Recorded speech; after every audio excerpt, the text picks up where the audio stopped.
You're listening to The Gary Harris Show on Tide 100.9 in Tuscaloosa. Click TuscaloosaThread.com for more local news, sports, and weather coverage all throughout the day. It's absolutely free. Don Hartley, Town Square Media, Tuscaloosa. The Gary Harris Show. UCM host Tider Insider TV. Crimson Tide Kickoff. Play-by-play for Alabama sports and sports director for WVUA 23. It's time for The Gary Harris Show on your home for Alabama sports. Tide 100.9 and streaming on the Tide 100.9 app.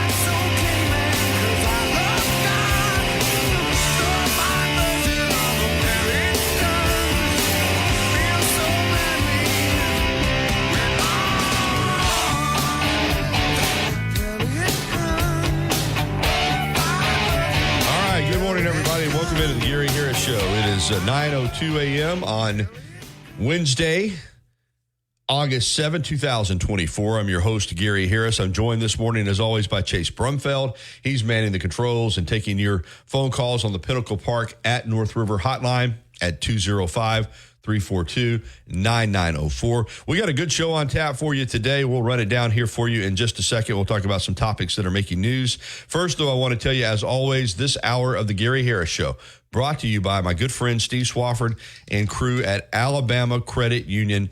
Wow, what a financial institution, a beacon of financial integrity. That is what Alabama Credit Union is all about. Member-owned and not-for-profit. Think about that for just a moment. A traditional banking institution, you're just a customer. They're taking their profits and paying off their shareholders. Member-owned and not-for-profit is simply that. You become a member of the credit union. They take their profits and return them to you, the member, in the form of lower interest rates and higher dividends.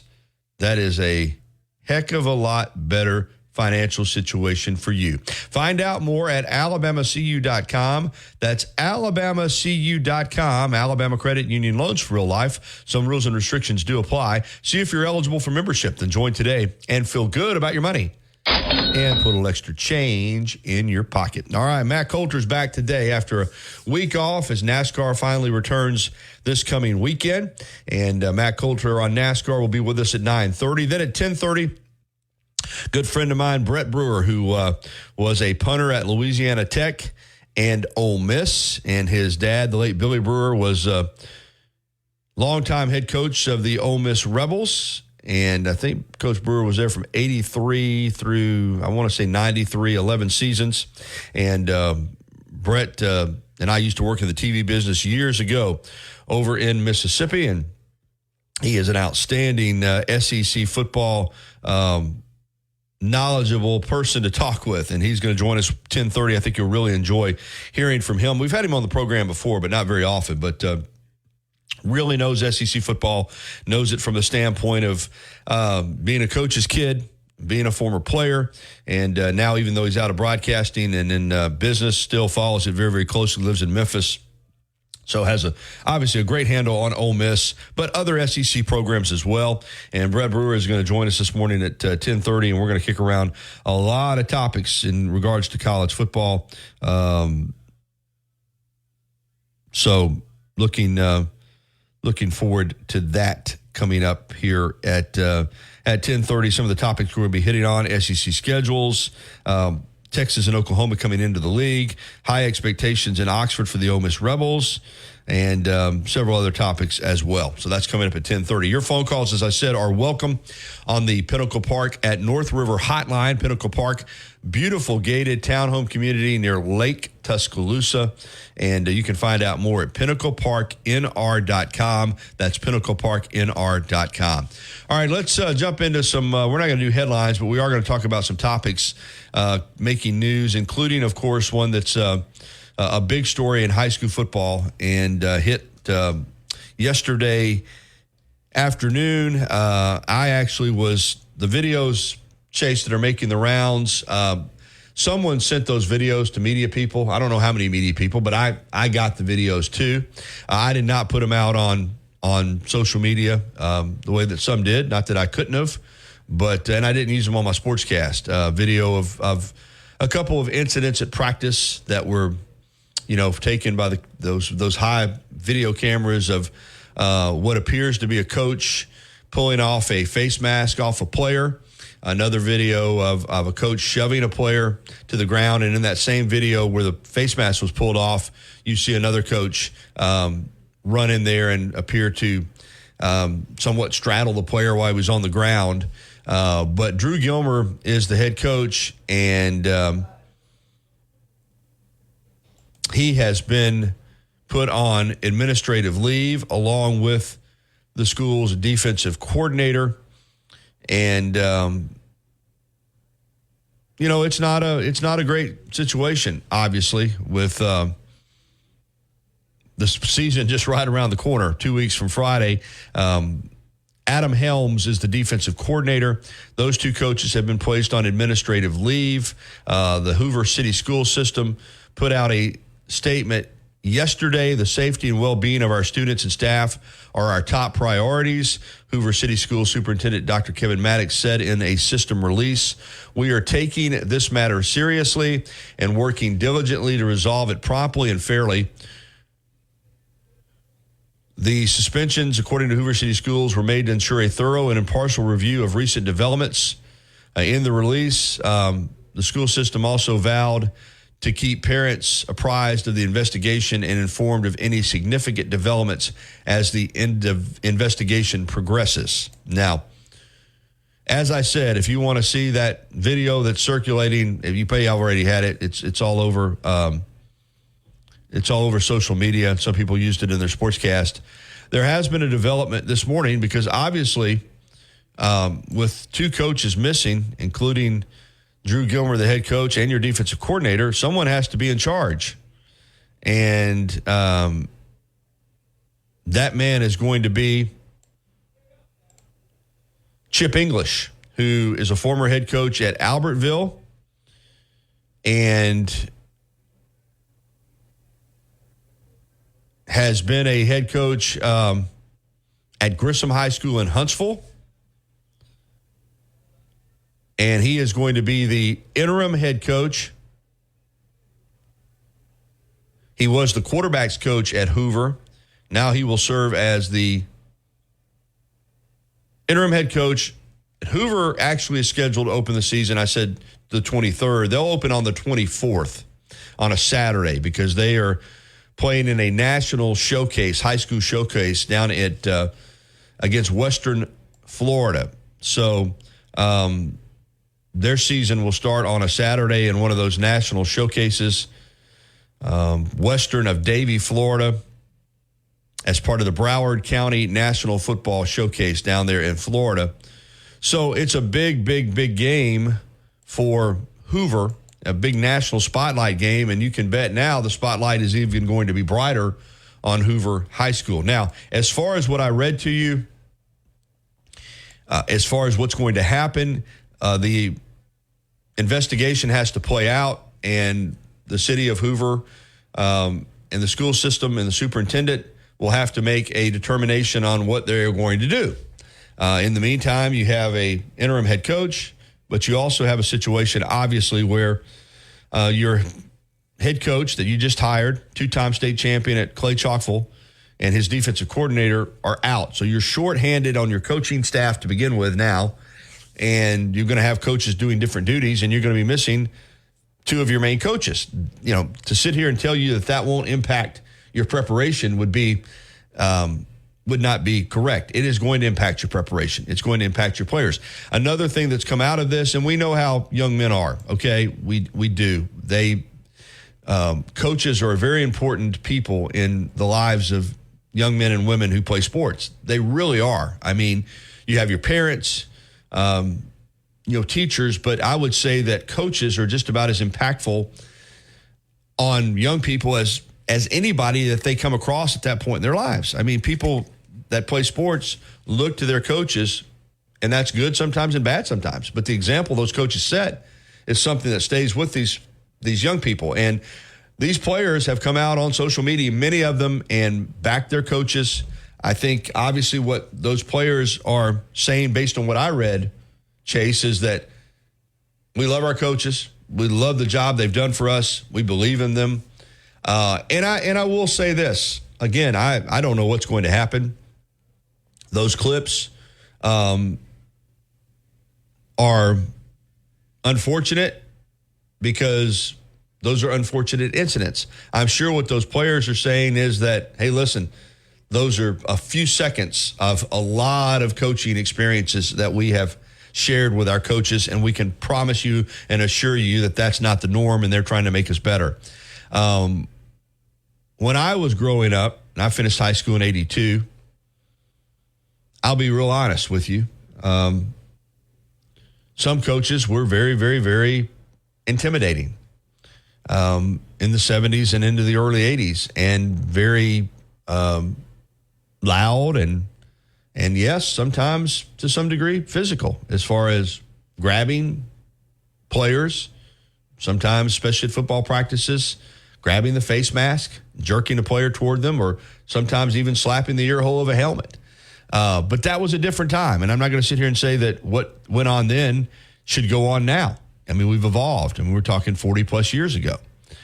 I think those incidents that appeared on video and looked like there was some physical contact based on the video is those are serious. Those are very serious incidents, and this is a big, big deal for the Hoover school system. All right, moving on from that, obviously Alabama football held practice number 5 yesterday in Shells, and they're practicing again this morning.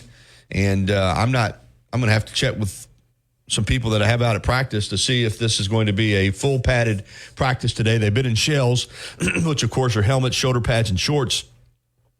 They may add the football pants today. I will check on that, as I've got my crew from WVUA 23 out at practice. Also, I know Ryan Fowler's out there, Wyatt Fulton out there, and there'll be media availability again after practice. So football is dominating the topics. High school football previews, we're going to continue with those. We had Christian Jones scheduled yesterday. He had to cancel, and I don't have a high school coach scheduled for today, but we're going to get back on our high school previews hopefully tomorrow, but no high school preview today. Big League Baseball, the Braves hit a little stretch there where they were playing well again and had closed the gap with the Phillies. Now all of a sudden they have they're struggling again. They've lost 3 in a row, and they didn't just lose last night. They took it on the chin at home to the Brewers, 10-0. The Braves got shelled. Bryce Elder went out there and had another one of those, what I call a whiplash game. I mean, he got whiplash watching the ball fly out over his head. He got shelled. This one was over early. The Brewers got 3 in the first, 1 in the second, 2 in the third, 4 in the first, and then 2 more in the sixth. So this was a 9-0 game halfway through, and the Braves never really even made any noise in this one. And the Phillies won in Los Angeles against the Dodgers. So Braves had cut this thing down, and they're still, in striking distance, but they have lost a little bit of ground. They're 6.5 back now. Braves have lost 3 in a row after being really hot, winning 6 of 7. The Yankees continue to be hot now. They've taken over first place in the AL East by a half game over the Orioles. In the National League, the Dodgers lead by 4 in the West. The Brewers by 6 in the Central. The Phillies 6.5 over the Braves in the East. The Mariners by a half game over the Astros in the American League West. The Guardians by 4 over the Twins in the Central. And the Yankees by a half game over the Orioles in the East. All right, let's get to our break, and we're going to come back with phone calls. You guys stay on hold for me. Cowboy and Tom, we're going to get to y'all on the other side. This is the Gary Harris Show on Tide 100.9 FM and 1230 AM WTBC. As much as Innisfree has evolved, it will always be that place to escape and have a good time. Whether it's for a game day weekend, to reminisce on college days, or to create new memories, if you're looking for a good time, there's only one thing to do. Head to the Free at 1925 University Boulevard. And don't forget about the Lucky Lunch Meat and 3 special. Important to let this moment pass us by. Message and data rates may apply. You may receive up to 4 messages a month, and you may text STOP to stop. This message furnished by the National Association of Broadcasters. Are you receiving unemployment? Your benefits could be at risk. Here's how you can protect yourself and your benefits. Never respond to mail notifying you of a false claim in your name. Never answer a text message asking you to verify your account. And only respond to official Alabama Department of Labor's social media pages. Report fraud at labor.alabama.gov/fraud. Brought to you by the Alabama Department of Labor, ABA, and the station. The Alabama Department of Labor is an equal opportunity employer program. Auxiliary aids and services available upon request to individuals with disabilities. Dial 711 for TTY accessibility. Since 2011, Billy's Sports Grill, located on Main Avenue in historic downtown Northport, has been serving their legendary signature chicken sandwich, award-winning wings, and handcrafted cocktails. Billy's is also the spot to watch all your favorite sporting events with big screen, high-definition televisions, both dining rooms, at the bar, and outside on the beautiful patio. Come by and say hello to Kim and Lisa, the Billy's Management Dream Team. Billy's, good food, good friends, and good time. Tide 100.9 Tuscaloosa weather. A sizzling summer day today with a good supply of sunshine, the high 98. Tonight fair with the low at 74. Tomorrow and Friday, sunny both days, highs between 93 and 96. The weather not as hot on Saturday, the sky sunny, the high at 90. I'm James Spann on the ABC 3340 Weather Center on Tide 100.9. You're listening to The Gary Harris Show. For Alabama sports. Tide 100.9 and streaming on the Tide 100.9 app. All right, 9:19. We're going to jump right out on the phones. Cowboy and then Tom. So let's get to the phone lines on the Pinnacle Park at North River Hotline. Good morning, Cowboy. How you doing, Gary? I'm pulling through Hattiesburg right here, right where you get off to go to the Rock. Yeah, so you're on your way back to Texas after a good vacation. Yeah, yep. Boy, time flies when you're on time flies by when you're on vacation, doesn't it? Oh, it does. It does. I picked up some little paper here in Hattiesburg Friday to take with me to read. It's called the Pine Belt News or whatever. I'm impressed that you can still find. I'm impressed that you can still find a paper to pick up. Yeah, and there's two good articles in there. One about Southern Miss, and then one by Rick Cleveland. He was a great writer. Great writer, yeah. I remember my days at the Jackson Clearing Ledger. Ruthie Bolt.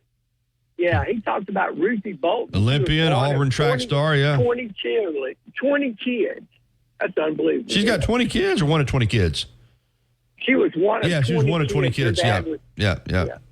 Yeah, that is unbelievable. That's a lot of kids, man.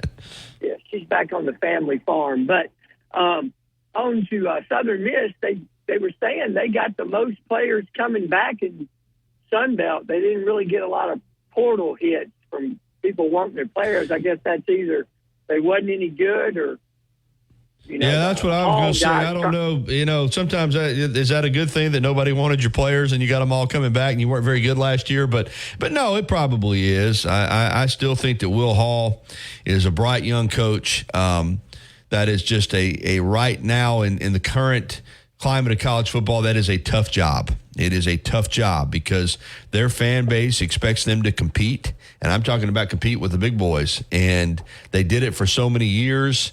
But they are really, really stressed in terms of trying to keep up. But they've always done more with less. Having worked in that state, I saw it up close, man. I was always impressed with how much Southern Mississippi got out of their resources. You know what I mean? Yeah. Well, he was talking like they've got a pretty good NIL collective going now. They got somebody kind of in charge of it. Okay. He thinks things are going to be better. I sure would like to see them win a little better, It's good for football when Southern Miss in the South's good, I think.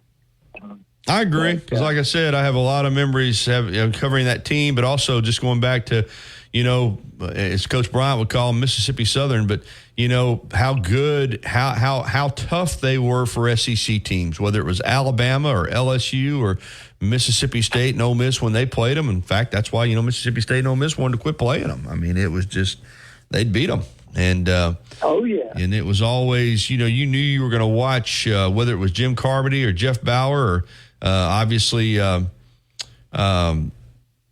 Bobby Collins, who of course was part of the SMU scandal, but those teams they were tough. They were tough and they were disciplined and they got after your rear end. So I agree with you. I'd like to see them do well. Oh, they did. Was Bauer the coach when you were covering him? He was. And of course, another thing that's hurt them, it has been the advancement of the South Alabama program and programs like Troy and, programs that have really, some of the Louisiana programs that have really dipped into their, as I've said before, and I'm going to get to Tom here in a moment, but I working over there, I remember hearing so many stories about Southern Mississippi and how, they would develop guys and coaches, at really the smaller schools, but all over the South Alabama and South Mississippi area. Some of these rural high schools, they'd have a guy that, the SEC schools weren't interested in because he was raw, but, and they'd call Southern Miss and coach would say, whether it was at Citronelle or D'Iberville High School, wherever it might be, and they'd call Jeff Bauer and they'd say, listen, man, I got a kid here. He's 16 years old. He's 6'6". He didn't weigh but 205 pounds. But I'm telling you, he's a special athlete and, he's going to grow. And if you got time, he can eventually be a 235 or 240 pound defensive end. But, the SEC schools weren't going to take that kid and have to wait 3 years. But Southern Miss would take him. They'd take him, they'd redshirt him, I'd get him on a diet. And, all of a sudden, as a fourth-year junior, you're playing against that kid, and he's 6'6" now, 235 or 40 pounds, and he's coming off that edge, and he's terrorizing you. And, right. They made a living off players like that. Really did. Oh, they did, yeah. Have you heard any word around the SEC besides Auburn, schools, LSU, Florida, anything out of camps on those schools, Florida, Georgia, Tennessee? I was I actually on the Auburn. Of course, we have Brett Pritchard on every Friday to give us the Auburn update, and I'm going to try to I'm going to have some video tonight on my sportscast. But I've read some tidbits. I mean, this is the time of the year. I'll just be real honest with you, Cowboy. All you're going to hear are positives. I mean, every coach, you're 4 or 5 practices in, it's going to be the same stuff, man. Great enthusiasm, great excitement. Pace of practice has been great. Guys are bought in. I mean, it's you get tidbits, but it's hard to find any negative tidbits. It's just right. And it is true. I mean, guys are ready and eager to go. When it starts bogging down now is about a week from now. You're 10, 12 practices in, and then that heat has really taken a toll, and you've been in full pads, and guys that were getting a lot of reps aren't getting as many reps, and then you find out kind of the morale of your team, which is a much more important time. But right now, everything that I've heard from just about every school, little tidbits are all, watch for this guy, and you hear about every school's got this kid, and then you never even see him play. So it's right. Well, look, I'll let you go. Right. Let me know when you don't have the West Alabama coach on. I'm going to get him on. I will. I need to get in touch with Britt Gilliland here and get him on soon. All right, thank you, Cowboy. All right, bye-bye. All right, man. Let's get to Tom. Good morning, Tom. Hey, Gary, what's up? Coach Saban used to call it in fall camp when they got to like 2 weeks in, he'd go, it's the 4 me's. That's right. And he said you're sore, you kind of beat up a little bit, all that kind of stuff, and you get the 4 me's. So that's what's coming, and all the positivity will start leaking out the door. I'm with you. That's right. Yeah. On the Hoover thing, I thought an interesting take this morning, talking to a couple guys that were pretty good high school football players. And, we were talking, and they said, the problem with those videos, if that had been me when I played, when I got home, my dad would have kicked my rear end for the lack of effort that was being shown by the player in that video. Yeah, but like I said earlier, it's a different time now. He said, they said, my dad would have called the coaches and thanked him for getting on to me for being such a of course. When you not putting out any effort. Yeah, when you played though, it would have been a film camera and it'd been on a reel of film, and it never would have gotten out. Nobody would have ever seen it. So that's a different. Yeah, well, I still believe if it had gotten out, that would probably been the result. But anyway, I thought that was kind of funny. I'd pass it along to you, and maybe get a laugh, but never mind. No, I mean, I said the same thing earlier. It is, but it's, yeah, you're probably right. That's the way a lot of parents and athletes and coaches approach the game. They said too, back in those days. There wasn't a bunch of parents sitting up in the bleachers watching everything going on either. Yeah, it's a whole different time. But I will say this, and we do evolve, and physical contact between a coach and a player, that doesn't need to occur. Not anymore. Well, Prince Wimberly said, "Hold my beer." Well, that's 30 years ago. That's what I'm saying. I said not anymore. All right, thank you, Tom. It's a different time, and I appreciate Tom wanting to have a laugh, and I, and I'm 60 years old, so I go back to that time, exactly what he's talking about. But Chase, you're 22 or whatever.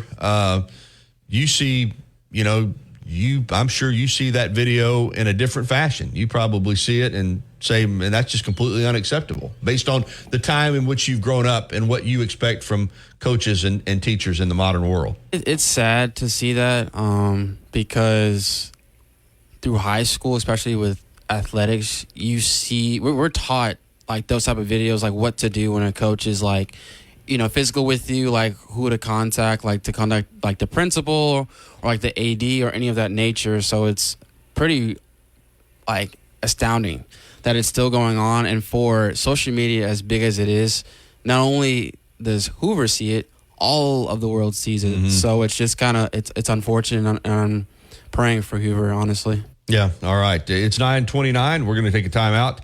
And when we come back, we're going to get back with Matt Coulter, who had a week off, and NASCAR is taking a break due to the Olympics, but they return on Sunday. The NASCAR Report with Matt Coulter coming up next right here on the Gary Harris Show.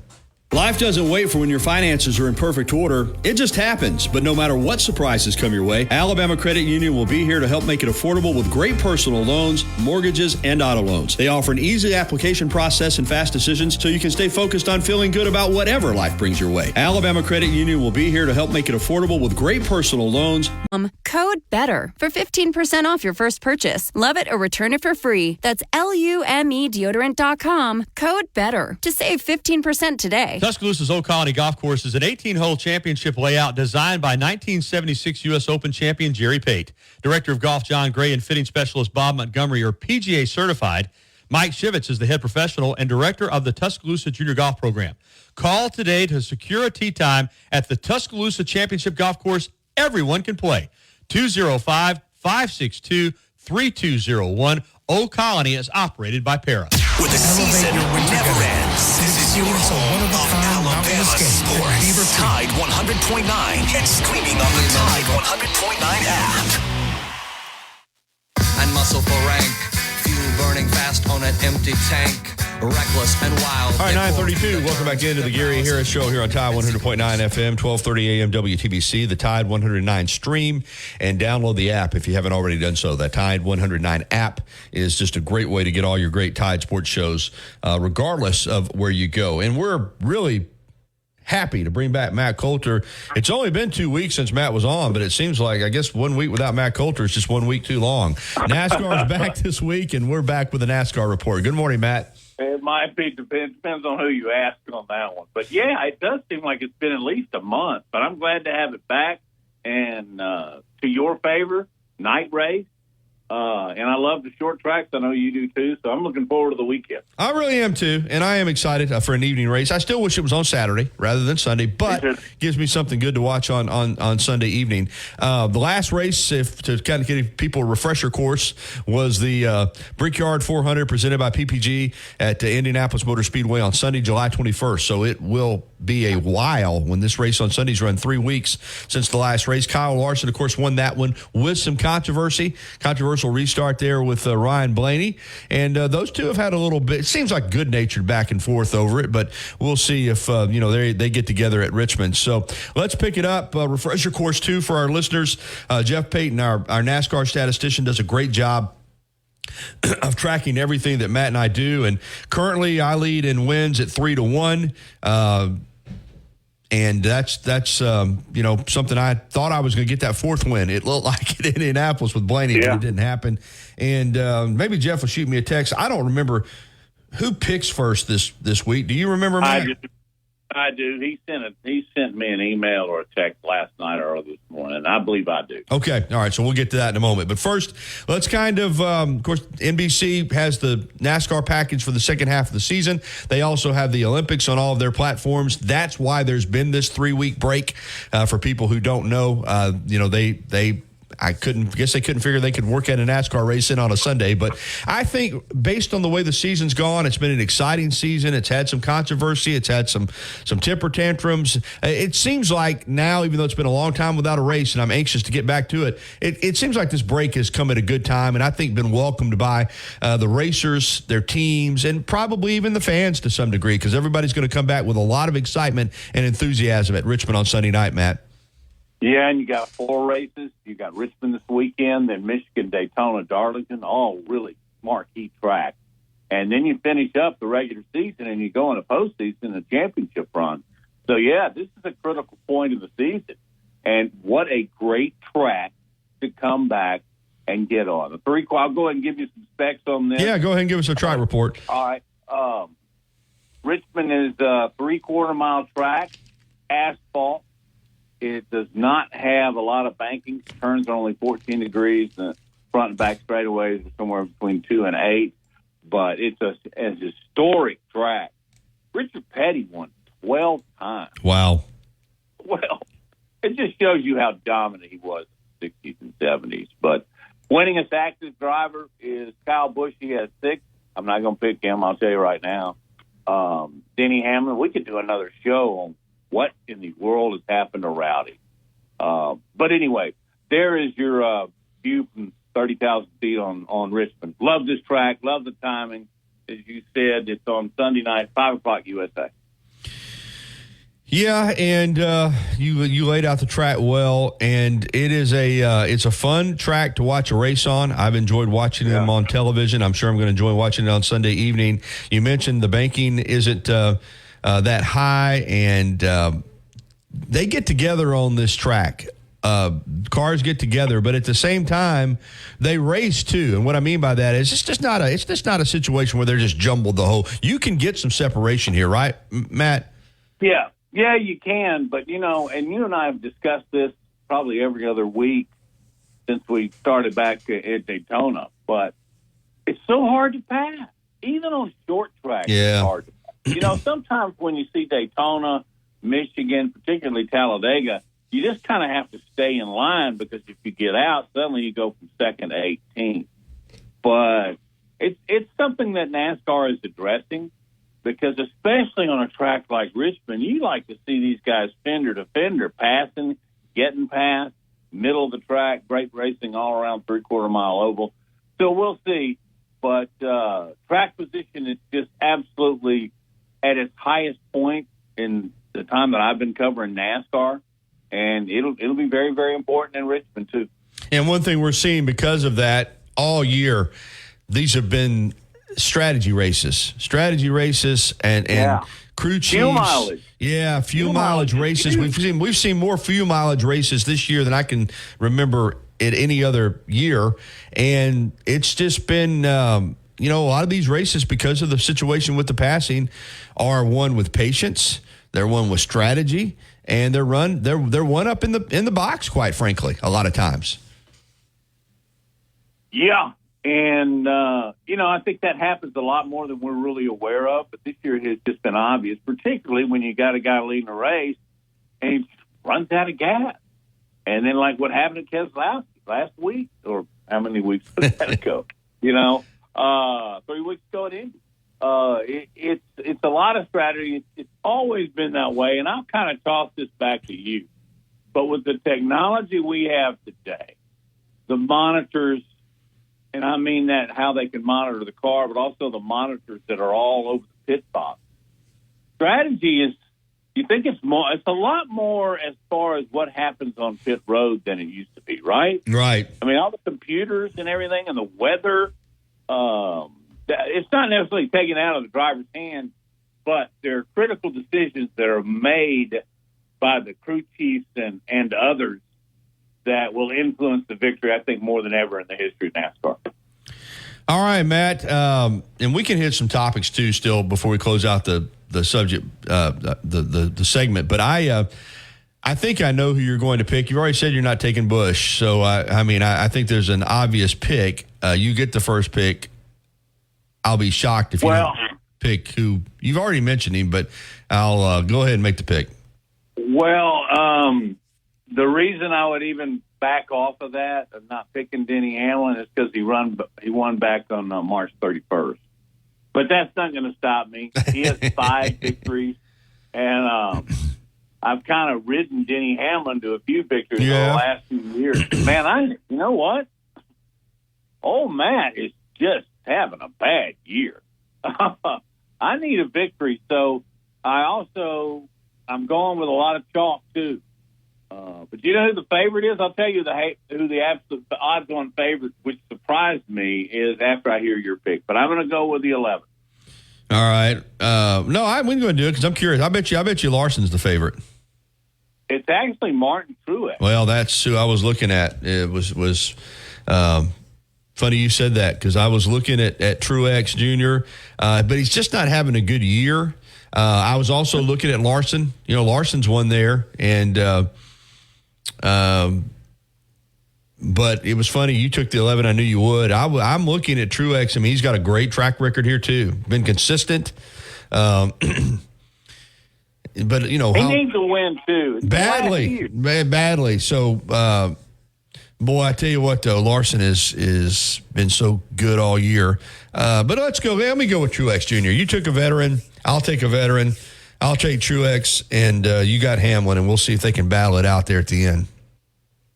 Hey, I sent you an email, and you had already seen it, but some things, I guess, outside of what we're going to into Richmond.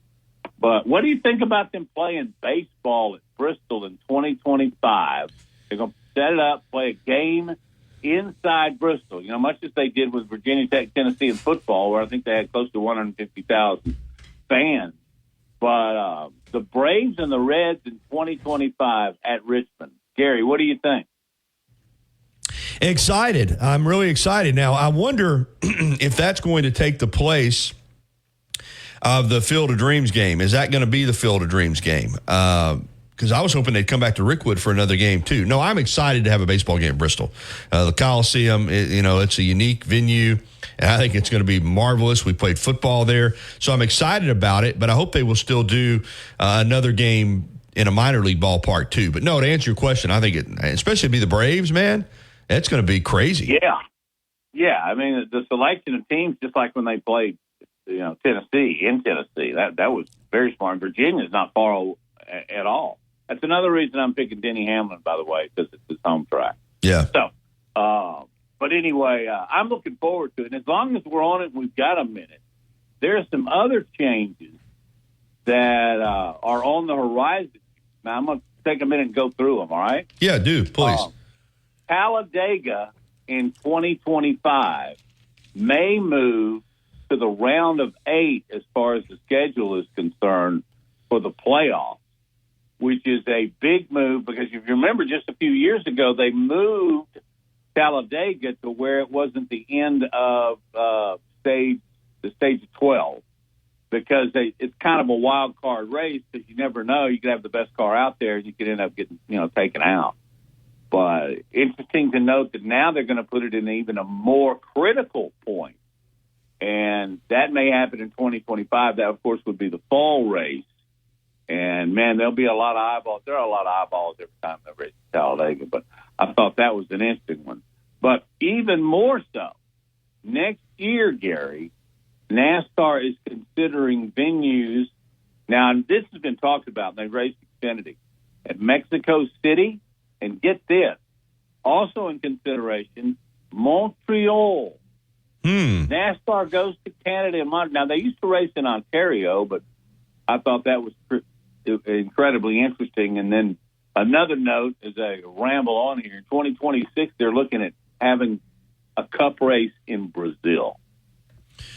Well, what's obvious from what you just laid out is just like all professional sports. NASCAR's North American Stock Car, American Racing Association, North American Racing Association is looking to expand way beyond North America. I mean, that's just the reality of it. And I think it's smart, Matt. I mean, I think there's more viewers out there. There's more fans. There's more advertising dollars. There's markets to be tapped into. And that's just the reality of where we're at. Well, and college football, that's another good example. Where does the football season kick off this year? Ireland. Isn't that right? That's right. Yeah. And that's coming up in less than 3 weeks now. So, yeah, all sports are getting global. You're exactly correct. It's funny as I'm talking to you, your phone picks up everything. You know that. And I'm on social media and a reel popped up. No coincidence. Portrait of America 1985. And it's from the Darlington 500. So, and that's something. So I'm sitting here watching, It's scary. It is. And all the old style motorhomes going in and wow, 39 years ago. Hey, I don't know if you remember this, but back in the 80s, NASCAR, it wasn't a points race, but NASCAR took its show to Australia. Do you remember I do that? not remember that. I sure don't. What they did. And man, the logistics of that. How do you get your hauler in your car? I mean, what is that, 14-hour flight? Yeah. But I do remember, and this is the reason I don't have that great memory. But the reason I remember is because Neil Bonnet won. I'll be dog. I know. I did not remember that. But that's. I bet he was popular in Australia. Oh, yeah. I imagine he was pretty popular anywhere he went. He was such a likable guy. Yeah, no, I didn't know that. That's but this is good news for NASCAR that they're growing their audience. And like I said, I've noticed this year in particular on social media, a younger demographic. And, it's a lot of young stars in NASCAR, but I feel a lot of young people who I think maybe they had lost a little bit of the younger market for a while. I feel them coming back to NASCAR. I mean, it's becoming a cool sport again, which is great for the future. Yeah, and I think it's showing at the gate too. Mm-hmm. And I'll have to give pause. Indianapolis was a disappointment, but we've seen speedways like Texas, and you go to Watkins Glen. That road course is sold out all the time. Yeah. And you'll watch, I'll bet, for a fall race at Talladega this year. It typically lags behind the spring race because college football, certainly. But I'll bet there's a record for the last 15 years. I'll just go out there and predict it when they race in October at Talladega. Hey, I got one more thing before we let you go. You got it? Yeah. Richmond is going to allow 4 wet weather tires per team. So if it rains Sunday, the teams will have the option, or NASCAR may dictate how they do it. Mm-hmm. But, we've seen them trying to use the rain tires, particularly Chicago and some of the. I've never seen them do it on any level at a short track. I don't hope it rains because it's messed our schedule up already this year. But I just thought it was really interesting to note that NASCAR is going to allow Goodyear rain tires at Richmond. Very interesting. It really is. Really. I hope it doesn't rain either. I mean, we've been on a stretch of primarily dry weather. Of course, I don't know what the forecast is for Richmond for the weekend, but I know for here it's still good. So hopefully they'll, get good weather. Because for a Sunday night race, I hope it goes off without a hitch. I am looking forward to watching it. Yeah, I am too. It's going to be good back. All right, you got Hamlin and I got Truex Jr. So we got two of the veteran guys, both with great track records there, and I'd love to see them battling it out there at the end. Me too. Maddie needs to win, Gary. You're having a good year.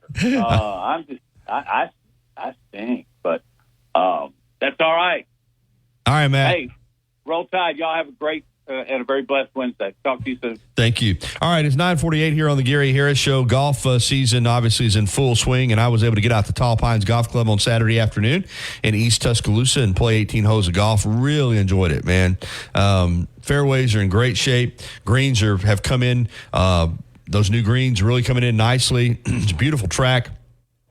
And, You can play too. It's open to the public. Public play is welcome. Also, if you're interested in a club membership at Tall Pines, they've got a number of different ways that you can join. You can get a pool membership, you can get a golf membership, or you can get a membership for the whole shebang too. So, and if you want to play golf, they're open every day but Monday, and the phone number to book a tee time is 205-556-1232, 205-556-1232. They're also booking a lot of tournaments. I know Tuscaloosa Christian School had a tournament out there. I know Stillman's got a tournament coming up out there at Tall Pines. So if you're interested in booking a tournament, get in touch with them as well. 205-556-1232, Tall Pines Golf Course in East Tuscaloosa. We'll be right back to wrap up the first hour of the Gary Harris Show. In the second hour, we're going to get into some Kane Womack sound. Alabama defensive coordinator meeting with the media yesterday following practice. One note on practice today, Chase, is Stu McCann texted me. They are in the indoor facility today.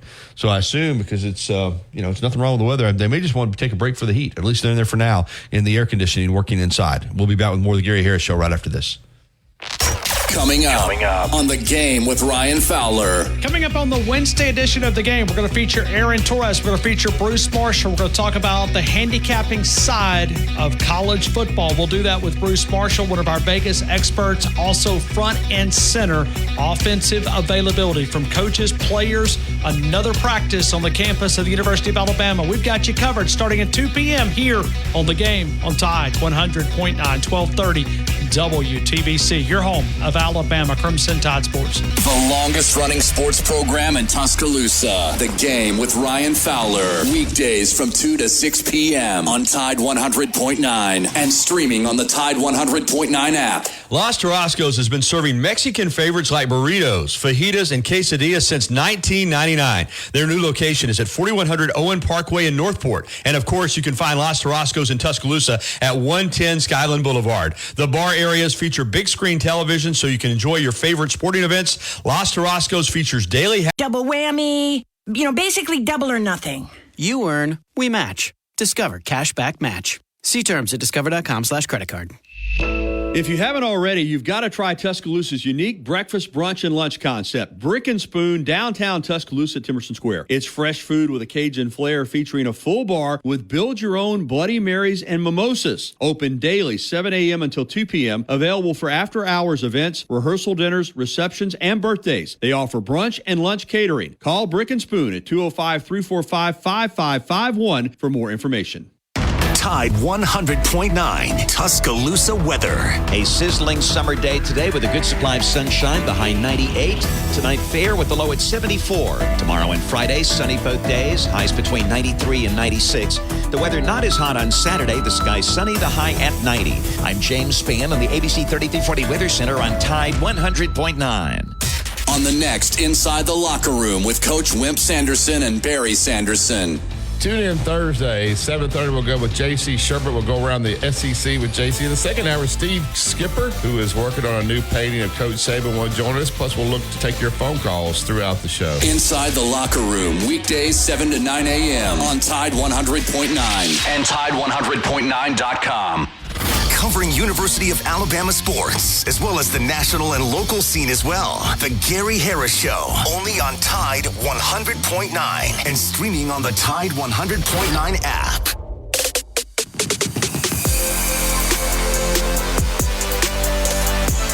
All right, 9:53. Welcome back into the Gary Harris Show. Hour number 2. We're going to have Brett Brewer, former Ole Miss football player, at 10:30 talking SEC football. We're going to hear from Kane Womack, Alabama defensive coordinator. As I said earlier, practice update today, and I'm trying to find out if they're in full pads yet. I mean, they've been in shells, but they're due to go out here in full gear soon at some point. But they're inside, at least for the media viewing period, working in the indoor facility. We'll try to get a little more information on the practice today. I got a bunch of people out there, but trying to get some info. So we'll work on that for the second hour as well. A couple minutes left here in this hour, number 1. And if you want to squeeze in a phone call, 205-342-9904 is the number. But for Alabama football, the schedule, as I was talking about yesterday, if you're following, and I know many of you are, this is a busy week. I mean, they were off Monday, but they practiced yesterday, and they're practicing straight through Sunday before they have an off day. 6 straight practices. Yesterday, today, Thursday, Friday, Saturday, and Sunday. Of course, Saturday is the scrimmage, first scrimmage of fall camp, and they're still doing it in the morning, just like they do all their practices. And then Sunday is Fan Day.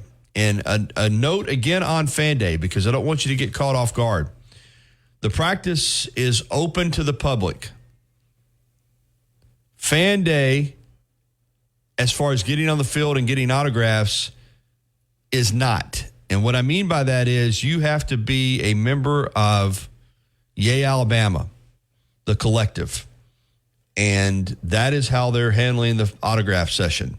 If you are a member already, or if you become a member, then you will get a notification on your phone, and you can, they'll check that, and they'll let you on the field to get your autographs. You can find out more at rolltide.com, or also just simply through the Yay Alabama Collective. But keep that in mind now, because if you show up and you're watching practice and you try to get down there on the field and you don't have that pass ticket on your phone, they're not going to let you in. So you can sign up for Yay Alabama in advance, and that will get you on the field for Fan Day. But otherwise, you're not going to be able to get on the Fan. Find out more information at rolltide.com. All right, that's going to wrap it up for the first hour of the Gary Harris Show. Our thanks to Matt Coulter for joining us for the NASCAR report. We're going to come back with hour number 2 and get into some audio from Kane Womack, Alabama defensive coordinator. Also, Brett Brewer coming up at 10:30. Keep it dialed in to Tide 100.9 FM and 12:30 a.m. WTBC, your home for Alabama sports.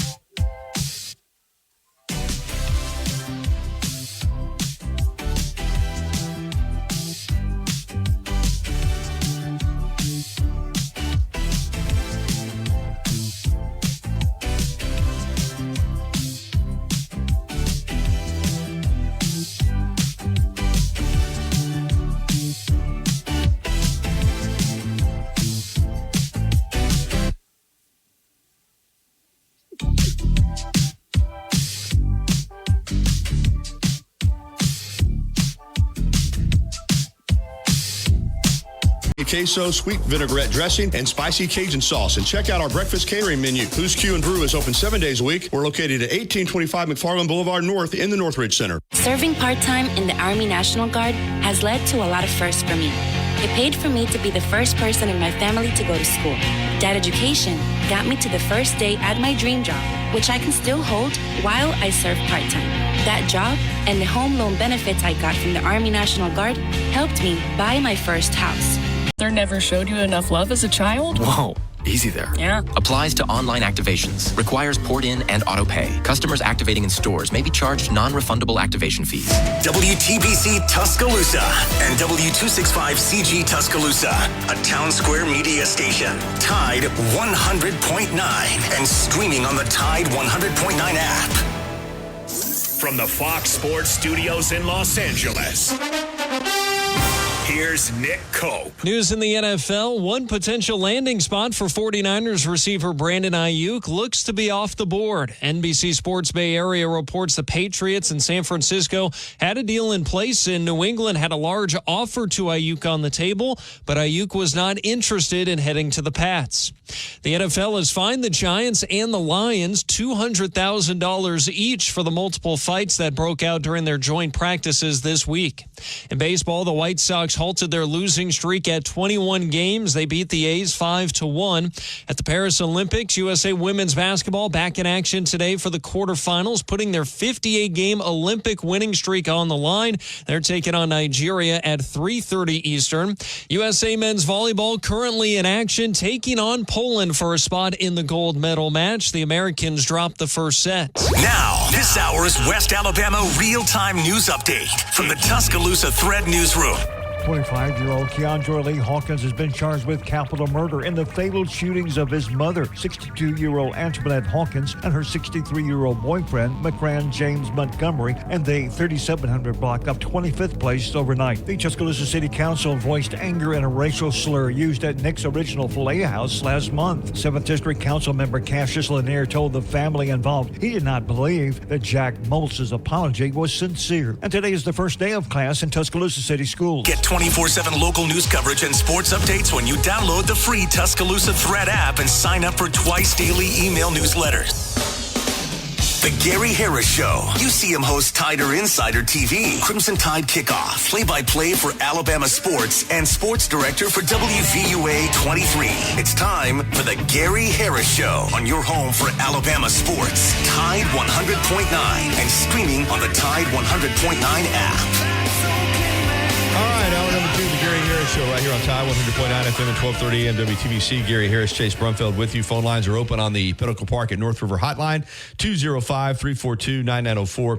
If you want to give us a call, you are welcome to do so. We'd love to get you on. A couple of notes that we did not mention in the first hour. Fox Sports Update had it. White Sox have snapped that 21-game losing streak. Thank goodness for that. I mean, can you imagine how awful that is, going to the ballpark every day and you closing in on a record losing streak, and it's just loss after loss after loss. Well, they got a win over the Oakland Athletics last night to snap their losing streak at 21 games. So good for them. That was, I mean, when you've lost 21 in a row, I can't imagine how good that felt for them. Team USA men's basketball gets the win last night. They move into the semifinals, and they're obviously the strong favorite to win the gold, and there's no doubt about that. But you got to take them one at a time. But they crushed Brazil, probably their most impressive victory to date on Tuesday, 122-87. They'll move on to the semifinals to face Serbia. And then the other semifinal will feature France and Germany. The two winners, of course, will play for the gold medal. And Team USA now seems to have finally kind of settled in to a rhythm, and they look really, really strong. So I'll be shocked if they don't win the gold. Same thing on the women's side. They play today. I'll be shocked if the U.S. women don't win the gold. Expectation is that they will.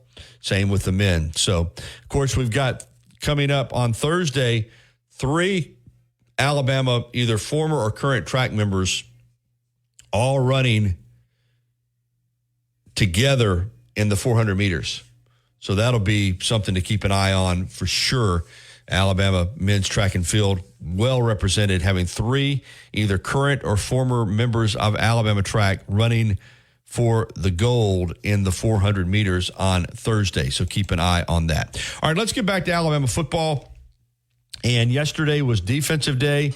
Kane Womack and some of the defensive players met again with the media following practice. And we've got the clips ready to go. And let's just work from the top to the bottom here. Be easier on you, Chase. This is Coach Womack explaining the Husky position and who is in line to play there.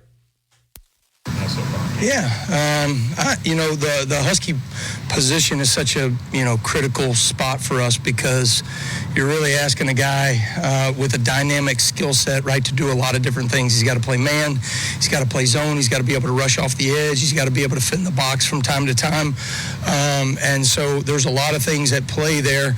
But I've been really pleased, with a number of those guys so far. I think Devontae Smith has done a really good job. Red Morgan has really impressed me. I think Red, it's always fun to watch freshmen from where they were in the spring to, where they're headed and that jump that they make through the summertime.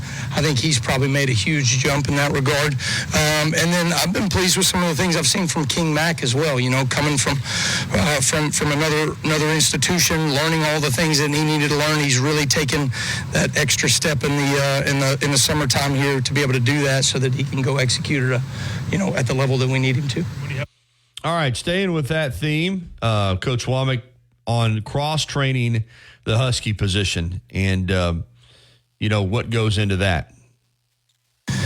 No, it's a good question. I mean, nowadays you really see this in the NFL, right? I mean, heck, Brian Branch is a great example of that. I mean, people are really trying to get a nickel, right, a Husky nickel type player, down in and down out, and you almost have to recruit or draft to that position specifically.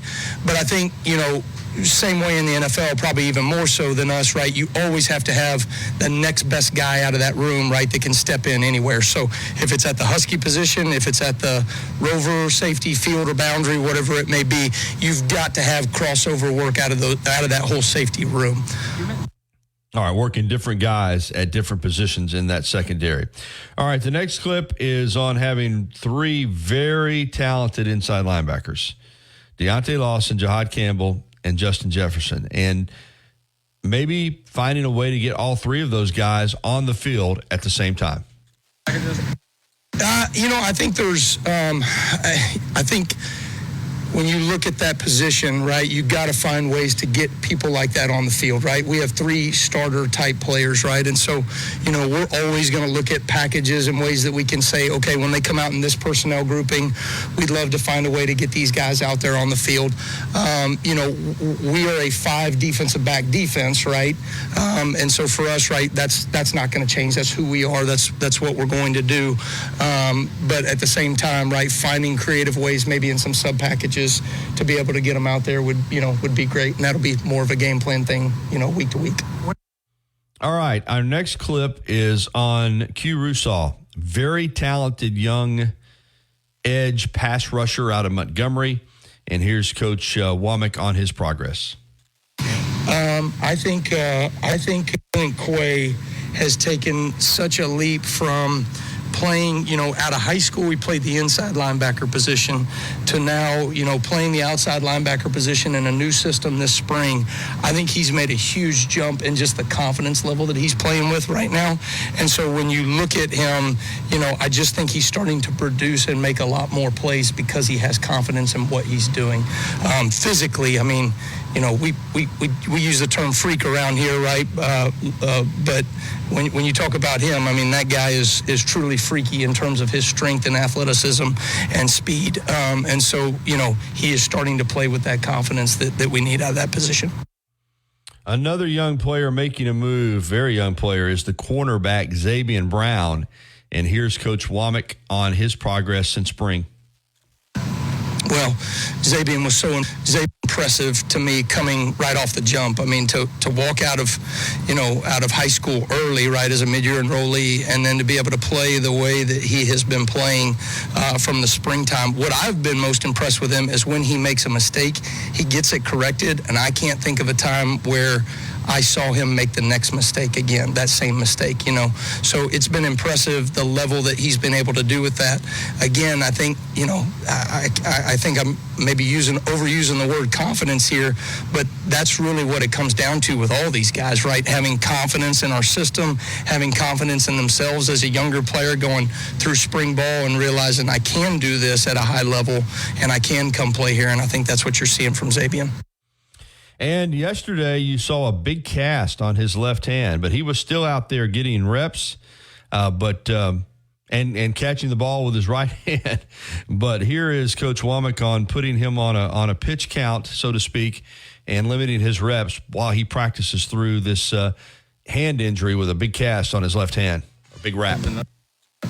Yeah, he's limited. He's on a bit of a pitch count and stuff right now, but we expect him to be fully back and going in the next couple of days here. So, yeah, he's a good football player. All right, Coach Womack, Alabama defensive coordinator, was asked about what stood out to him since coming to Tuscaloosa. Well, I think, I never spent time in Tuscaloosa. I mean, other than coming in for a game, right, going to the stadium and unfortunately getting my butt whooped and going home, right? So it'll be nice to be on the other sideline moving forward. But I think, the town is beautiful. I didn't realize, right, all the water that's around here. And, you got the river and you got Lake Tuscaloosa. All that stuff is really nice. I think one of the things that I didn't expect and didn't realize is, how giving giving Coach Saban and how good he's been to me. You know, to have that relationship, to be able to draw things upon, you know, his experience, and it has really lessened the learning curve for me. And it was something that I didn't necessarily expect or anticipate, but I've been really appreciative of how open Coach Saban has been. Yeah, and following up on that, here is Coach Womack with more on how often he talks to Coach Saban. You know, I would say that we've met multiple times in person, and we've talked on the phone a number of times. And so, you know, he's when I call, he answers, which is really awesome. So very appreciative of that. All right, and we're going to keep the clips coming. This is Coach Womack on another really talented young player, highly recruited player out of Florida. In his second season at Alabama, Keon Keeley, who was looked at as an edge guy, but Alabama's put a lot of weight on him, and they're now looking at him as an interior defensive lineman. Here's Coach Womack on Keon Keeley's progress. Well, I mean, Keon has a very special skill set. He's very strong at the point of attack. He's very twitchy to be that big. You know, we made that transition from him being an outside linebacker, which when you see his frame at this level and the next level, he most certainly, right, is going to be more of that rush defensive end. Now, we'll still drop those guys from time to time, right? We do different things with them. But at the same time, I think he's been really impressive with just being able to put his hand in the dirt, something that he hasn't really done much, and I think he's taken to that role, and he's learning a ton right now. But you see him taking some steps. I thought he met another guy that made great steps from the spring this summer. And another really talented young player, an edge rusher, is Yanze Pierre out of Eufaula High School. Another one of these guys that got a ton of athletic ability. And is he ready to take a step in this Alabama defense?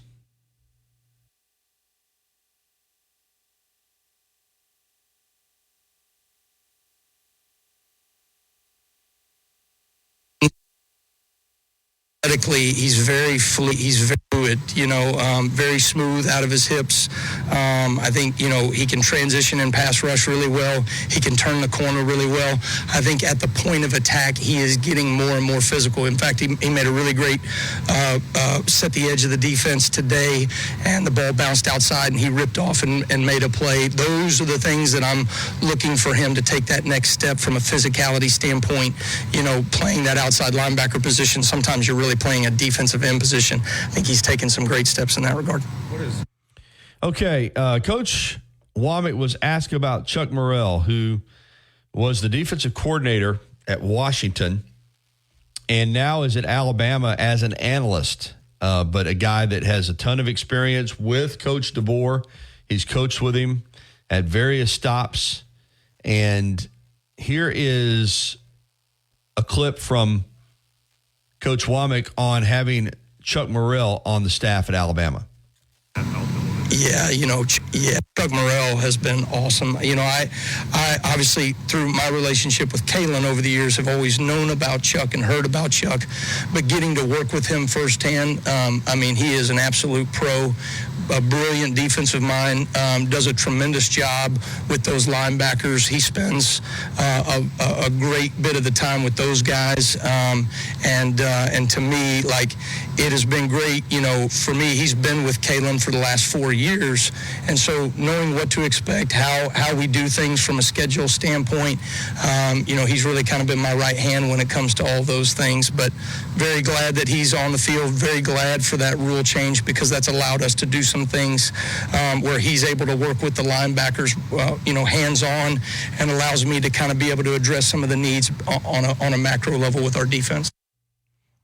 All right, here is Coach Womack, and we're going to play 3 more clips before we hit the break on another young player, Jeremiah Alexander, out of Thompson High School, came here as an edge guy, has been moved inside, and he's a player that this defensive staff is really excited about.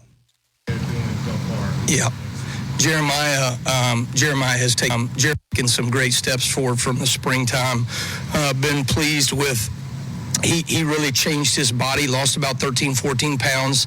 He looks good right now. He looks lean, and is starting to kind of understand and grasp what we're trying to do defensively. He can make checks and communication. So I think, here's a guy that was playing outside linebacker that's now moving to inside linebacker, and that takes a little bit of time to transition. But I think he's taking steps in the right direction. All right, 2 more clips from Coach Womack, Alabama defensive coordinator. This is, it says, does Womack ever get mad? He certainly coaches with intensity, so, but at the same time, I think he keeps his head. But anyway, here's his answer to that question. Yes. The answer would be yes. There's always frustration. There's always, right? There's always hardships. There's always, some of that, hard practice that you have to get through. Even just getting through a practice for our players right now. Dave Ballou, Jeff Allen, those guys do a phenomenal job. They're the best in the country at what they do, but they're, getting into a practice and learning how to practice, going through 28 periods, whatever it may be. Those are hard things to go through, right? So you got to push through some of that adversity. Schematically, our guys are learning things, right? This is a new defense, so, they're having to work through those things as well. And, don't get it twisted now. I mean, we had 2 very experienced corners that we just lost, 2 very experienced pass rushers. I mean, I'm excited about some of the things I'm seeing from our guys, but when the lights come on and the ball gets spotted, you got to show up and produce. And so we're doing everything we can right now to put them in those adverse situations to see if they can respond. Doesn't mean that they're always going to do it right the first time, but can they show that they can respond to that adversity is, to me, the indicator of whether we can trust them on the field or not. All right, and the final clip, he was asked about his relationship with Coach DeBoer. Of course, they worked together at Indiana previously, and Coach Womack had a really interesting answer as to how they see eye to eye, yet they do have different personalities. Yeah, that's a great question. I mean, from a coaching perspective, Kalen, I think probably one of the greatest things about Coach DeBoer is that, it's never too high, it's never too low. You know what I mean? In the midst of chaos or adversity, I've been in those moments. I've been in the foxhole with him, and I've seen how his calming presence, right, just really, transcends to the rest of the football team, right? I would be a little bit more the yin to his yang, you know what I mean? If that I'm a little bit more from an energy level standpoint. I'm a yeller out there at practice. I'm going to demand on a different level, and I think you have to have a great combination. When you think about it from a head coaching perspective, the way you want to build a staff, right, is you don't want all the same person. You don't want yes men. You want people that are complementary to who you are as the head coach, but they also can lean into your vision and they can accomplish your vision through their personality. And I think that's something that, has come very natural for Kalen and I. Thank you, Coach. All right, thanks, guys. Roll Tide. All right, that's the entire press conference from yesterday with Kane Womack clipped up, and hope you enjoyed that. It's 10:19 here on the Gary Harris Show. Hey, the YMCA of Tuscaloosa is a great facility, a great organization. The Y is ready when you're ready for the Y. It's as simple as that. 2300 13th Street downtown. Get by, and if you're not already a member, they'll show you around. Take a look at what all they have to offer, and if you join today, you're going to take that first step toward better health, fitness, and wellness. I've been a member for over 20 years. I vouch for it 100%. Jeff Knox, the CEO, and his entire staff do a great job. They have fitness classes. They have personal training, which I'm a big advocate for. They have the Silver Sneakers program for seniors. Everything you need is there at the Y. The only thing missing is you. The Y is ready when you're ready for the Y. YMCA of Tuscaloosa. Find out more at ymcatuscaloosa.org. We're back after this. If you haven't already, you've got to try Tuscaloosa's unique breakfast, brunch, and lunch concept. Brick and Spoon, downtown Tuscaloosa, Timerson Square. It's fresh food with a Cajun flair featuring a full bar with build-your-own Bloody Marys and mimosas. Open daily, 7 a.m. until 2 p.m. Available for after hours of /deal or text DEAL to 511-511. Your order is back with a 90-day guarantee. All dogs are unique. Your dog results can and will vary. Message and data rates may apply. Tide 100.9 Tuscaloosa weather. A sizzling summer day today with a good supply of sunshine, the high 98. Tonight, fair with the low at 74. Tomorrow and Friday, sunny both days, highs between 93 and 96. The weather not as hot on Saturday, the sky sunny, the high at 90. I'm James Spann on the ABC 3340 Weather Center on Tide 100.9. Your home for Alabama Crimson Tide football. Tide 100.9 and streaming on the Tide 100.9 app.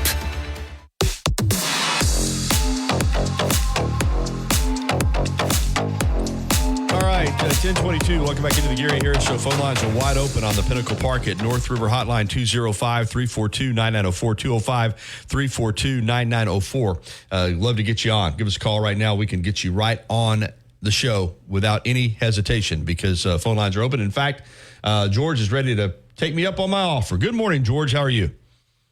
I'm good, Gary. How are you doing today? Doing well. Thank you, sir. Listen, I meant to call earlier. About a week ago, y'all were, you like to talk music. Mm-hmm. And y'all were talking about the Allman Brothers, and I got a couple of good stories on the Allman Brothers. Oh, great. I live in Macon, but Right. they aren't from Macon. Actually, they were born in Nashville, then went to Jacksonville, and then, moved to here before the band hit it big. And there is a restaurant in Macon called H&H Restaurant. Okay. And before they made it big, they were starving. And so one of the guys in the band went to H&H, and they fed him. And, then they came back. And, in fact, it was Louise Hudson and Inez Hill. They do old soul food. And so they came back with like 8 or 9 guys that were connected to the band. And they said, listen, you mind feeding us again? And when we make it back from the next tour, we'll pay you. Mm-hmm. And she looked at us and said, man, y'all look awful skinny. I will feed you. And if you go into the restaurant now, they have probably 50 or 60 pictures of Miss Inez and Miss Louise with the guys. And they said, well, listen, do you mind next time we go on tour, we're going to be playing nearby. Do you mind if I send you this is after they made it big, a limousine, and to take you? Because they became very, very good friends. In fact, Miss Louise was like a member of the family, a mother to them, because she fed them all. And she says, I do not want a limousine in the front of my restaurant. It just wouldn't look good. And so they bought and sent her a white Cadillac and parked it there for her. How about that? Holy cow. They remembered that kindness when they made it big. Yep. Yeah, and Phil Walden, he was the head of Capricorn. Yeah, we talked a lot about him, with Larry, Yeah, he is, Capricorn Records, they kind of got their place there, and, kind of a museum there for, of course, the big house is where the Allman Brothers lived in Macon. They've made kind of a museum there for them. But, you go there, and, it's not a big restaurant at all, and it probably is about the same way it was 30, 40 years ago. But there are pictures everywhere of Miss Louise and Miss Inez with the Allman Brothers, and also a picture of Phil Walden on the wall. It's kind of like a museum itself, but how's the food? How's the food, George? Unbelievable. I've lived in Macon like 15, 16 years, but I've covered Macon on my job for 35 years. And there was a guy there, one of my customers, he was going through town, one of my vendors I work with. And this was long ago. I guess it was, late 70s. And I said, listen, where is this H&H restaurant? And I said, I've never really heard of it, but I'll go there. But he said, listen, that's the best breakfast, brunch, or lunch you'll ever get. Somebody told me, and I looked it up, and I gave him the address, and so we eat there, probably once or twice a month as a brunch. But it is if you like all kinds of biscuits, whether great biscuit gravy or anything like that, is fantastic. Or their sauce, it's very, very good. It's real good, as a matter of fact. So well, I'm looking it up right now. That's a awesome story, and along these lines, Larry, who's been calling in kind of with similar interest as you with have a longtime studio and session musician, and been talking about the Allman Brothers and Capricorn Records and the Atlanta music scene and the Muscle Shoals music scene and the Central Georgia music scene. We're going to start, doing a segment with him on Fridays and just talking about this great Southern music and, Chuck Leavell and all these topics that you're kind of covering. But that is a neat story you shared with us today. And in fact, I'm looking now at I typed in H&H Restaurant Allman Brothers, and I'm looking at a picture of the Allman Brothers all gathered around the table right there. Absolutely. Yeah, man, that is so cool. But that is neat that those ladies took care of them. And yes, they did. And then they remembered that kindness, that act of kindness, and took care of them later on. That's awesome. Well, the next time I'm there, I'll take a picture of the walls. I mean, it's not a big restaurant at all. Right. But they probably have a whole wall of pictures of the Allman Brothers and their, that sort of thing. I'll take a picture of it and send it to you. Yeah, please do. I think last Friday or something, you were having a segment on music or whatever, and I couldn't call it because I was going in and out of, connectivity with my cell phone. But I said, I got to remember that and call Gary. But it's really funny. I would like to tell you, that what it was, the Allman Brothers is a white band. And, H&H Soul Food Restaurant, right. Yeah. Right, yeah. And it was funny is back in that day, not me, first off, it was before they made it big. Mm-hmm. And so they didn't have any money much for food. And she was the only ones that would, feed them and, say, they would say, well, next time we make it, on tour, we'll pay you back next week or 2 weeks. But she fed them at no charge. That's incredible. And then they made it big. And, you don't go to, if you want to know about the Allman Brothers, you go there, and there's always an old-timer there, and I'm an old-timer, who remembers it well. And if you want to know about the Allman Brothers, they know it. It's interesting.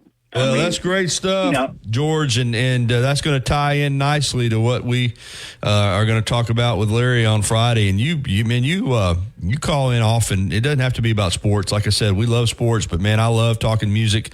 I love the Southern culture and the way it's influenced the music scene, and the stories like this. This was a story that I love the Allman Brothers, as you know, but I did not know the H&H Restaurant story. So you have opened my eyes to something. Yeah. There's a bunch of stories about Little Richard too. He's known to making it. Oh yeah, also. Very well. Yeah. The stories about him is really very colorful and interesting.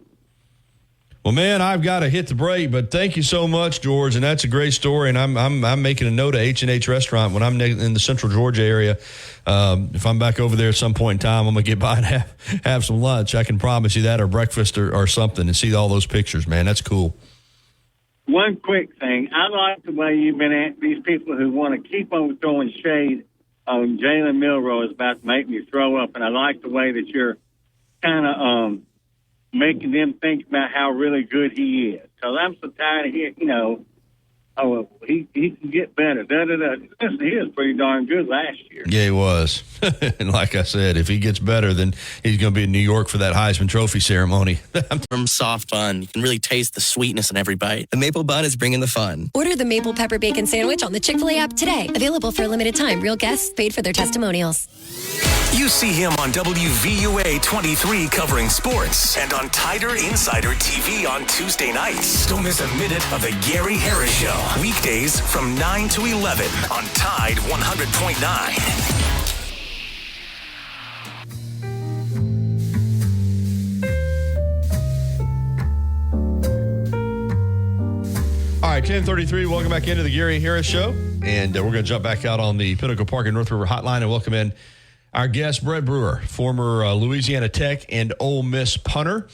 And his dad, the late Billy Brewer, longtime head coach at Ole Miss, and prior to that at Louisiana Tech and at Southeastern Louisiana. Brett was in the TV business. We worked together years ago over in Mississippi. He's in private business now, but is still a great SEC football analyst and somebody that I've had on a couple of times and wanted to get him back on to preview this upcoming football season. Good morning, Brett. Gary, good morning. It's the talking season's over. We're almost ready to put the pads on and get it for real. Yeah, and it's time, man. It's this month, a hot month, and ready to get to the end of it and get some football games. Let's jump into the SEC schedule, because you've done a lot of research on this. You've been studying this. When you've got 16 teams now with Oklahoma and Texas in the league, and you're only playing 8 games, there's a lot of teams that don't play each other. There's a lot of schedule luck that goes into this conference this year before you ever play a game. Let's just be honest, Brett. Some conference teams caught easier schedules than others, and you've done a little work and research into this. Kind of pick it up from there on who caught the schedule luck and maybe some of the teams that are on the opposite end of that.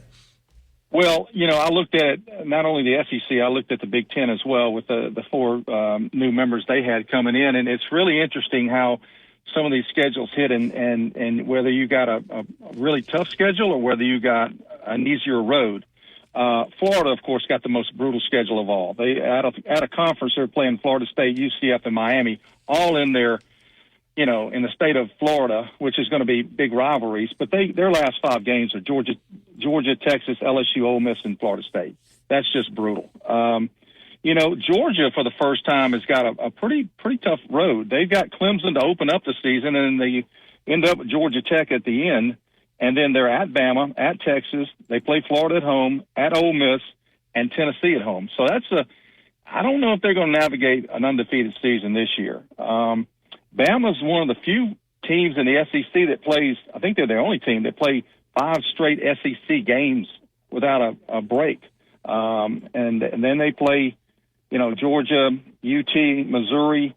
They're at LSU, at Oklahoma, and, of course, Auburn, of course, on the schedule. And they throw in a pretty good out-of-conference opponent in Wisconsin. So, LSU playing out-of-conference at USC and UCLA, one of them on the road, one of them at home.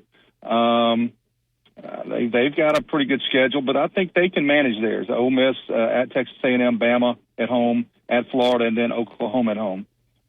Missouri has a very good schedule. Mm-hmm. They're at Texas A&M, at Bama, and Oklahoma at home. Those are the 3 that I see that are landmines for them. Ole Miss, of course, has a very good schedule. At South Carolina, at LSU, Oklahoma at home, Georgia at home, at Florida. They miss Bama, they miss Texas this year. Tennessee's another one that's on that second tier that could be in the playoff hunt. They've got NC State out of conference, at Oklahoma, Florida at home, Bama at home, at Georgia. So, again, they've got to maneuver about 3 or 4 games in there that are going to be swing games. And Texas, the newcomer, is at Michigan, Oklahoma in the Red River rivalry. They have Georgia at home, Florida at home, and then they're at A&M. Oklahoma, on the other hand, gets a tougher road. I think they have Tennessee at Tennessee. They have Tennessee at home, at Auburn, Texas in the rivalry, at Ole Miss, at Missouri, Bama at home, and at LSU. So I could see them going 7-5 or 6-6. So again, it's not maybe the best team; it's the best team with the best schedule this year. And I think you can look at the Big Ten with the same aspects of who dodges who and who plays who on the road. So, and listen, week 1 is some good matchups. You've got Miami and Florida. You've got Georgia, Clemson. You've got LSU, USC. And I think you've got Virginia Tech, Vandy, as well as Texas A&M, Notre Dame. So usually it's Cupcake City the first couple of weeks. This time it's, get ready. We're gonna kick it off in style first week out. So, those are just my thoughts. I mean, again, I think that the conference is going to get 4 to 5 teams in the playoffs, but I think you're going to see some teams with 10-2, 9-3 records maybe getting in. Another unique aspect of the schedule this year is for Auburn, and I think this is the second time this has happened in the last 4 or 5 years, where they play 5 straight games at home. They don't play a road game until October, which is mind-boggling to me. Now, in October, they play 3 road games in the SEC and a bye, but still, that's a chance to make some hay. And you know, at home, if you could get to a 5-0 start, and you're Auburn, you suddenly then narrowed it down to a 7-game season. You'd only have to go 4-3 the rest of the way to get to 9 wins. I know I saw Hugh Freeze said, well, that's not necessarily an advantage. I disagree. I think if you can play 5 straight games to start your season at home, that's a huge plus. It is a massive plus. You're breaking in some guys. You got a chance there because they play. I think Alabama A&M. They play Cal. Poor Cal is going. They just ought to just buy a plane because they're going across the country like 6 times this year. It's crazy what them and Stanford are doing this year. It's just insane. They got A&M at home, Mississippi State. They're at Mississippi. I'm sorry, I'm looking at the wrong one. California, New Mexico, Arkansas, and Oklahoma, and then they're at Georgia. So yeah, I mean, I would say if I'm Billy Napier, I would trade that schedule for Hughes any day, for sure. You know? All right, let's get to your school, Ole Miss, because I've discussed this on the radio. I mean, Lane Kiffin has taken that Ole Miss job. He's done a good job. He has brought in talent. But Ole Miss people and the university, too, have done a good job. They've bought in. They're in alignment there. He's gotten everything he's asked for, the same way he would have gotten it at Florida or Texas or Alabama or LSU, anywhere else. And now I think Ole Miss people see this as the payoff season. Hey, we've been close, but close. Yeah. We're tired of close now. You got a 12-team playoff. You got a loaded roster. You've got a continuity in your coaching staff.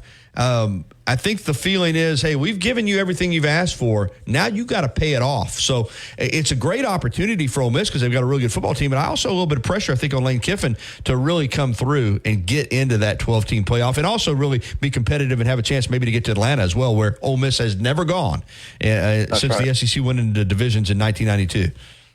Well, if not now, when? All right, so you got a great schedule where it sets up. You got some tough games, but they're at home. Oklahoma and Georgia at home. LSU on the road.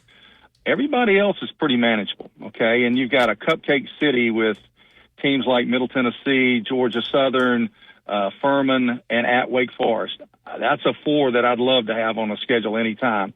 So you can break in some guys, especially having a roster full of portal transfers. And here's the other thing. Lane has gone with people he knows, all right? So on his staff, he brought in Charlie Weiss Jr. He brought in Joe Cox from the Alabama staff this past year. Of course, he brought his buddy Pete Golding over 2 years ago. Wes Neighbors is doing an outstanding job at safety and is doing a great job as a recruiter. And again, Alabama guy, he was familiar with him. And then he brings in Brian Brown, who was the former defensive coordinator at Louisville and at Cincinnati, who's an Ole Miss guy, and he's a position coach. And here's the weird thing: so you got Joe Judge, former NFL coach, is now an analyst, and Zach Arnett, the former Mississippi State head coach, is an analyst working on the defense. So if this doesn't look like a Saban blueprint, I don't know what does. And Lane has done the same thing with getting a bunch of support staff in that building, getting the NIL in order, knowing what the big boys look like, the LSUs, the Alabamas, the Georgias. And he said, hey, if we're going to beat them, we got to look like them. And he went out in the portal, and we spent a lot of money getting a lot of great talent to bring them in. And so we're going to see if this is a payoff year because there's very few homegrown kids on this roster. They're all transfers for the most part. I bet 75 to 80% of these guys are from somewhere else. Wow. Yeah. So what do you think of this Ole Miss team? I mean, do you think this is a team that can not only challenge for the SEC championship, but then if they do that, obviously they'll be in good position to get in the college football playoff. Do you think this Ole Miss team gets over the bump? I do. I think it's a very veteran team, both on the offensive line, the wide receiver group, the quarterback, of course, is a 3-year starter, Jackson Dart. you've got Trey Harris. This wideout group, the biggest problem they're going to have is it's kind of like what Alabama and some of the and LSU has faced for years. I mean, how many guys can we play? They're so deep that you're going to have to keep guys happy. You got 3 tight ends that are pretty good. You've got Jordan Watkins coming back for his 3rd or 4th year. Juice Wells transferred in, who's a dynamic receiver from South Carolina. You've got another wide receiver in Deion Smith, the number 1 player of the year in junior college, started his career at LSU. 6'5" guy on the outside, can fly. And he just got cleared. And then you've got a kid that just transferred in the other day from Utah State when Blake Anderson got let go. Those guys were free agents. And we brought in a kid as a slot and a returner named Micah Davis. He's dynamic.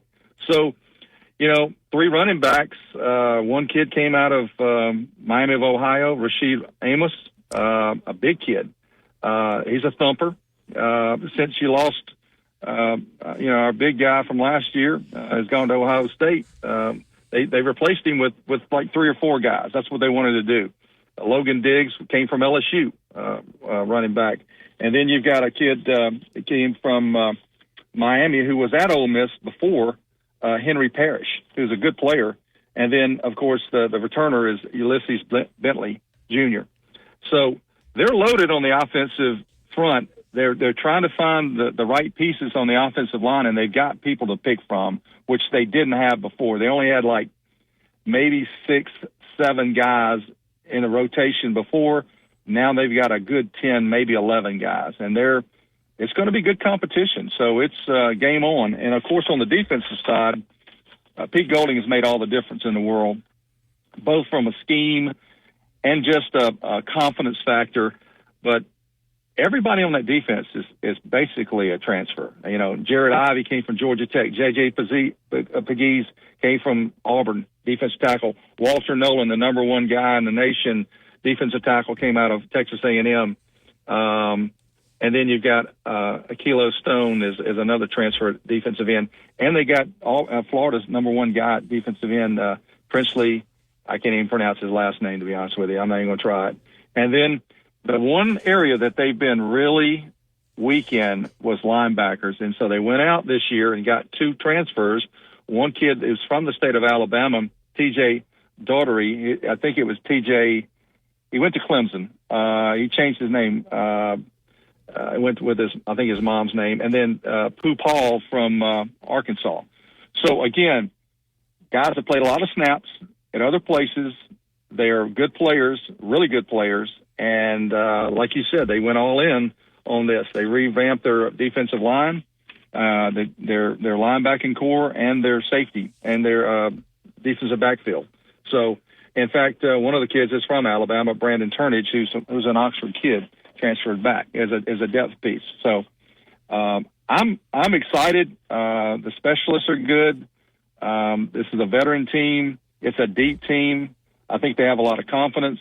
The schedule sets up well. You just can't stub your toe at places like at South Carolina, at Florida. Got to take care of business at home against Kentucky and Mississippi State. And, LSU is going to be a trap game. It's at night. And, you've got Georgia at home. I tell you, though, Georgia's going to have a pretty good schedule before they play us. So it'll be interesting. Yeah, it is going to be interesting for sure. Yeah.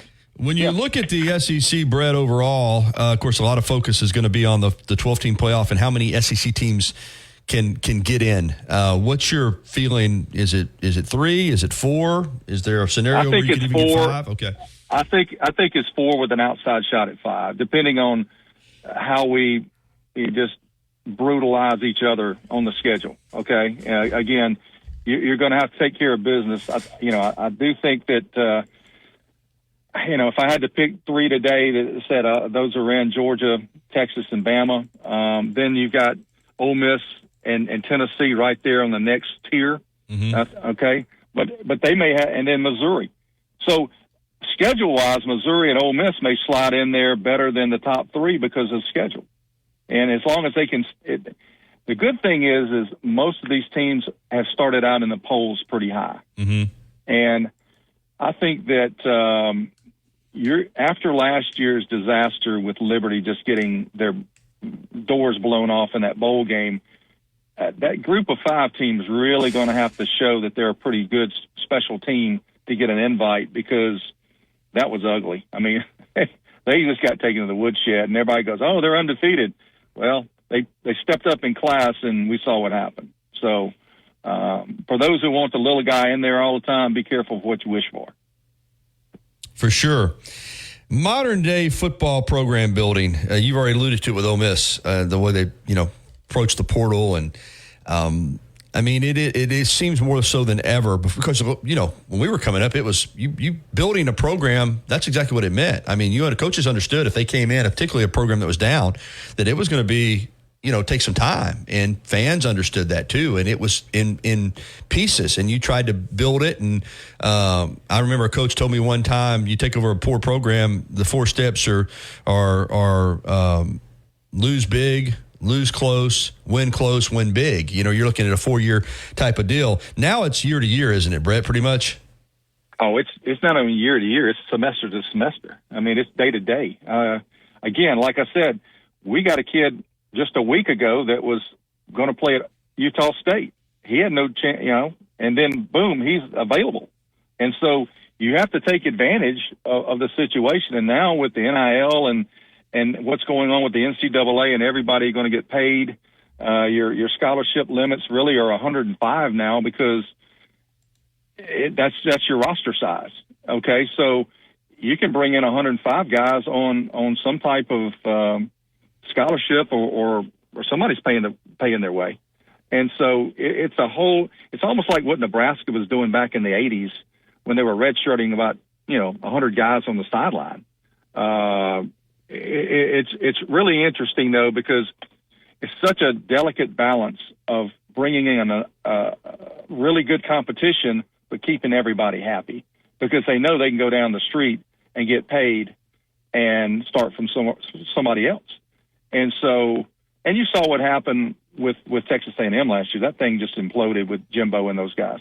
There was a lot of infighting. There's a lot of issues within the locker room.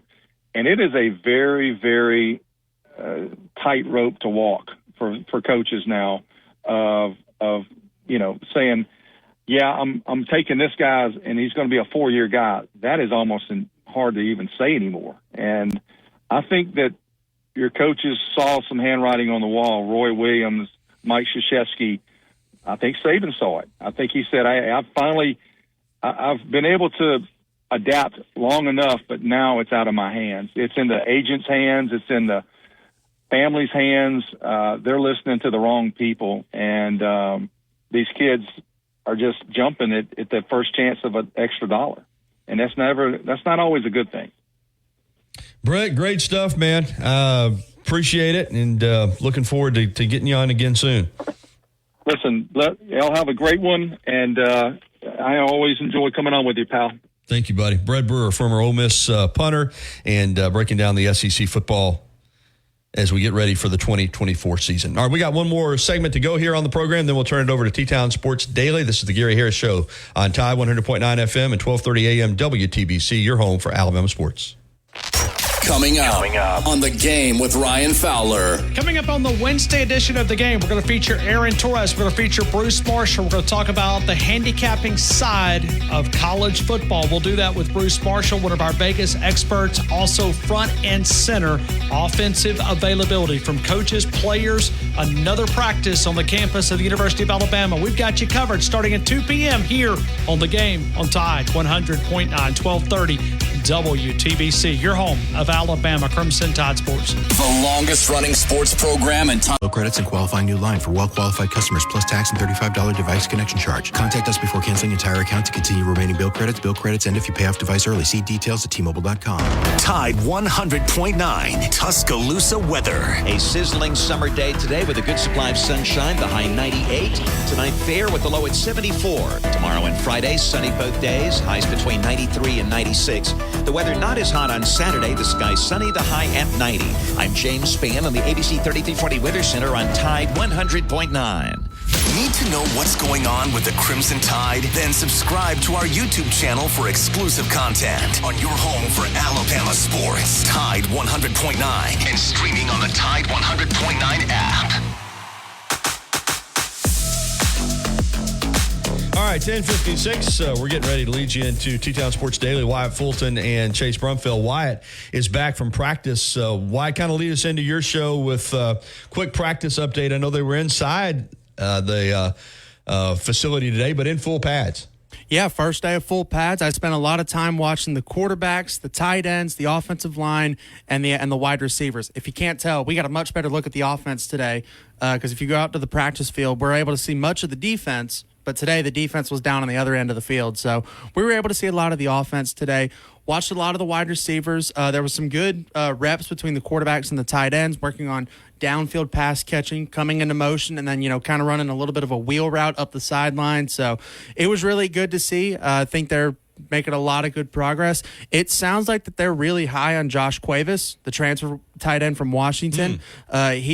Anytime he did a rep, they were always, spending a little bit extra time coaching him up, making sure he's doing things right. And then when he did something good, just about the entire building exploded when Josh Cuevas would do something good, and they would, praise him and tell him good job and then keep running the drills. All right, well, looking forward to hearing more on that coming up on T-Town Sports Daily right here at the top of the hour. All right, that's going to wrap it up for the Gary Harris Show here on Tide 100.9 FM and 1230 AM WTBC. Back here tomorrow for the Thursday edition. Coach Ellis Johnson will be with us, plus Jeff Spiegel. Try to work in a high school coach tomorrow as well. That's going to do it for the show. Have a great day, everybody. See me on TV tonight with your local sports on WVUA 23. Then back here tomorrow for the Thursday edition of the Gary Harris Show.